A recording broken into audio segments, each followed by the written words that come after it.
Some pain doesn't leave visible scars, but it forever changes the way we think. Ever met someone who looked perfectly calm, but whose eyes revealed a war within?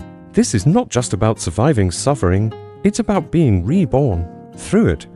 And Stoicism holds the key. Suffering changes people in irreversible ways. It carves invisible marks, reshaping instincts and behavior in ways most can't comprehend. What the world sees is the surface, the calm face, the steady voice, the calculated actions. What they miss is the storm beneath. Those who've endured extreme pain are not like the rest. Their traits are forged in fire. Their mindset trained for survival. Stoicism, a philosophy built on endurance, discipline, and inner peace, helps us understand these souls, people who've walked through hell and returned with unshakable minds. They carry 5 defining traits, each one a strength and also a burden. If you see yourself in these, you know what it means to suffer beyond words. And if you don't, consider this a rare glimpse into the minds of those who have shattered and rebuilt themselves from ashes. 1. A profound sense of compassion, seeing beyond the mask. Those who've endured unbearable pain develop a near supernatural ability to detect it in others. They see what others miss, the forced smiles, the vacant stares, the trembling voice. They can tell when someone's faking happiness because they've worn the same mask. This empathy isn't just a social skill, it's a survival instinct. If you've been through hell, you learn to read people like a book. That's why many trauma survivors become protectors, advisors, or complete loners. They either use their empathy to protect or shut down completely, drained by feeling too much. But empathy comes at a cost. The world is cruel to empaths. Kindness is seen as weakness, and those who understand too much often get taken advantage of. Stoicism teaches us, temper empathy with reason, feel, but don't drown, care, but don't be exploited. Because in a world full of predators, the most empathetic souls often suffer first. 2. A mindset of extreme self-reliance. When someone has been let down too many times, they stop expecting help. They become hyper-independent, not out of strength, but as a defense. Stoicism promotes self-sufficiency. But for those who've suffered deeply, it becomes a prison. They do everything alone. Not because they want to, but because they've learned that trust is too costly. We explored extreme independence, a defense built from too many betrayals. Now, we move deeper into the quiet battles these individuals fight every day. Trust is foreign to them. Delegating feels like handing a loaded gun to a stranger and hoping they won't pull the trigger. Letting someone else take control isn't cooperation, it's danger. This hyper-independence produces resilience, competence, and unmatched work ethic. But it also isolates. Relationships become strained. Partnerships feel impossible. Teamwork becomes a burden instead of a benefit. And the inner voice whispers, "No one will do it as well as I can." So they walk alone, strong, capable, but perpetually exhausted. 3. A self-imposed demand to exceed expectations at all costs. Perfectionism for them is not about being the best, it's about avoiding failure. Each mistake is more than a flaw. It's proof they're not good enough. It's a reminder of rejection, of judgment, of pain.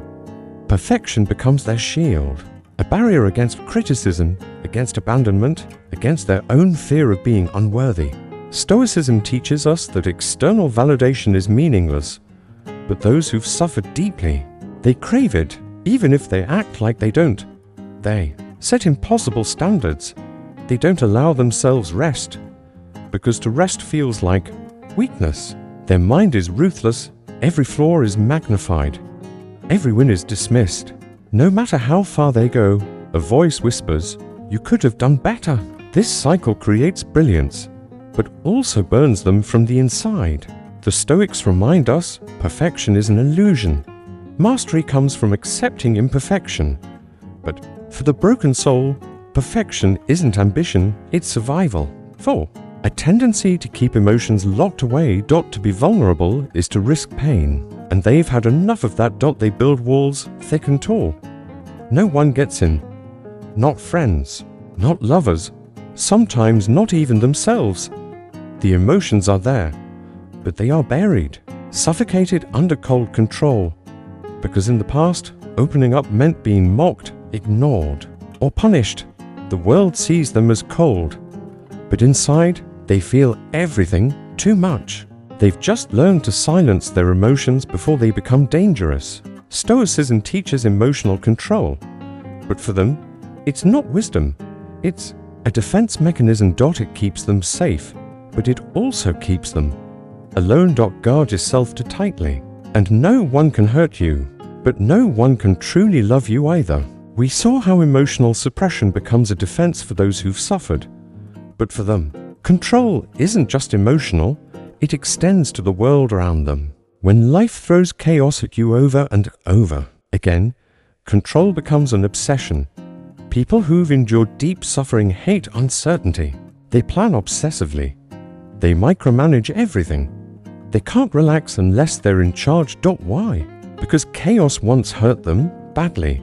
They saw what happened when things slipped out of control, and they vowed never to let it happen again. Control brings comfort. It creates the illusion of safety, that if everything is perfectly planned, nothing will go wrong. But that's all it is, an illusion. Stoicism teaches us control is a lie. The only thing we truly own is our mind and our response. But try telling that to someone who's walked through hell. They know better. They know the world doesn't care about philosophy.